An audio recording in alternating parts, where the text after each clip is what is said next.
Hello বন্ধুরা, আজ আমরা চলে গেছিলাম সেন্ট্রামে সিনেমা দেখতে। সিনেমাটা ছিল বহুরূপী।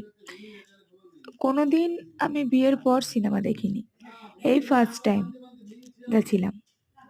তো অবশ্যই সঙ্গ পেলাম বলেই গেছিলাম, নয়তো আশা করে এখনও যাওয়া হতো না। তাই সিনেমাটা যে দেখলাম এতটাই ভালো লাগলো, যা কিছু মুখে বলে সেটা ভাষায় প্রকাশ করানো যাবে না। আমি সচরাচর খুব একটা সিনেমা দেখি না, তো এটা এতটাই ভালো লেগেছে যে আমি কোনো রকম বোরিং ফিল তো দূরের কথা, দেখে আসার পর শুধু মনে হচ্ছিল সিনেমার সিনগুলোই শুধু চোখে ভাসছিল। তো যাই হোক, আর বিশেষ কিছু বলছি না, তোমরা হলে গিয়ে সিনেমাটা দেখে এসো। হ্যাঁ, অবশ্যই এটা আমি প্রচারের জন্য বলছি না, এটার জন্য কিছু না, আমার ভালো লেগেছে তাই বললাম। তো চলো, ভিডিওটা ছিল এই পর্যন্তই, বাকিটা দেখে নাও বড় ব্লগ।